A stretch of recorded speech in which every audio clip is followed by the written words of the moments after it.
Ag sê geliefdes, soos jy weet, is dit hierdie naweek, Paasnaweek.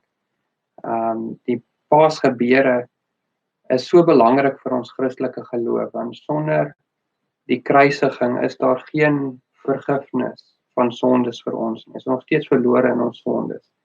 Sonder die opstanding is daar geen hoop, geen nuwe lewe vir ons nie.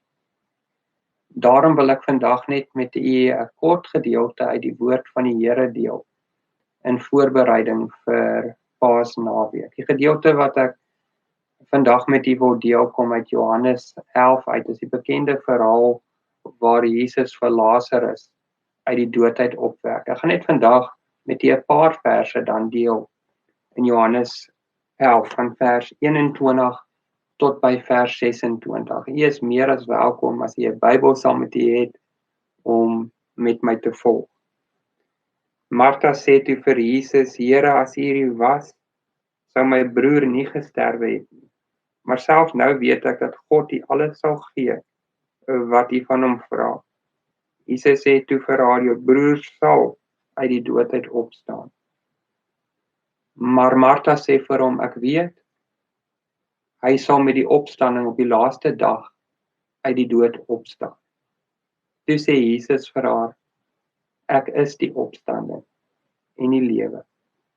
Wie in my glo, sal lewe, al sterf hy ook. En elkeen wat lewe en in my glo, sal in alle ewigheid nooit sterwe nie. Glo jy dit? Wanneer mens so die boek van Johannes lees, dan sien mens dat daar 7 hoofstellings is wat Jesus oor homself maak. In Johannes 6:35 sê Jesus byvoorbeeld, hy is die brood wat lewe gee. In Johannes 8:12 sê Jesus, hy is die lig vir die wêreld. In Johannes 10:7 sê Jesus, hy is die deur vir die skape. In Johannes 10:11 sê Jesus, hy is die goeie herder. In Johannes 14:6 sê Jesus, hy is die weg, die waarheid en die lewe. In Johannes 15:1 sê Jesus, hy is die ware wingerdstok. In hierdie gedeelte wat ek vandag met u gedeel het, maak Jesus nog een van hierdie stellings oor homself, om iets oor homself te openbaar aan Martha. En hy sê vir Martha dat hy die opstanding en die lewe is. Wat bedoel Jesus daarmee? Wat bedoel hy daarmee dat hy die opstanding en die lewe is? Kom ons kyk eers wat beteken dit dat Jesus die lewe is.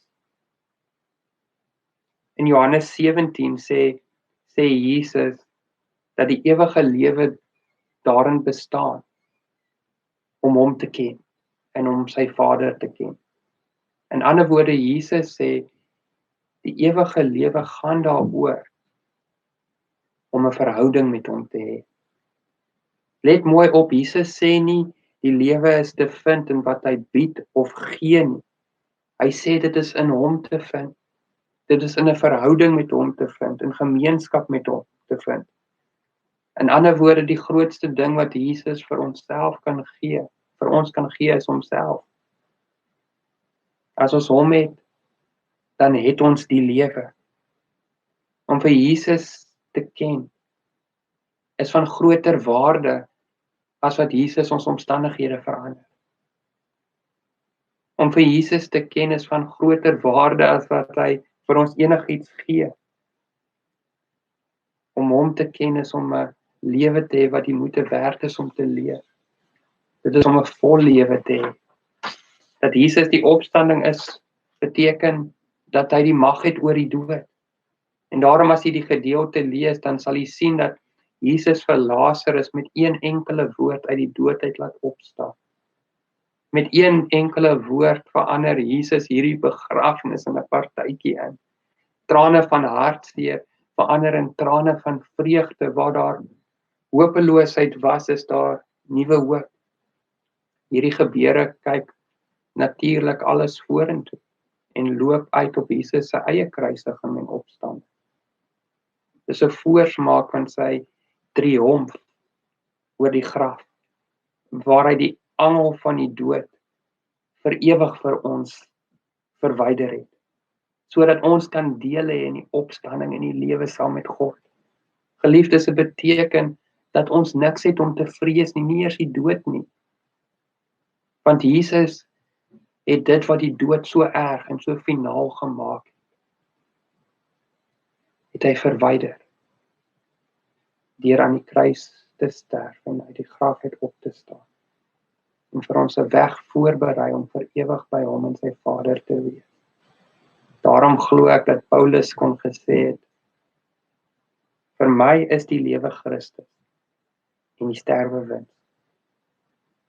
Glo jy dit? Glo jy dat Jesus die opstanding en die lewe is? Glo jy dat Jesus aan die kruis gesterf het en die graf oorwin het om vir u die ewige lewe te gee? Want dit is die waarheid van Paasfees. Amen.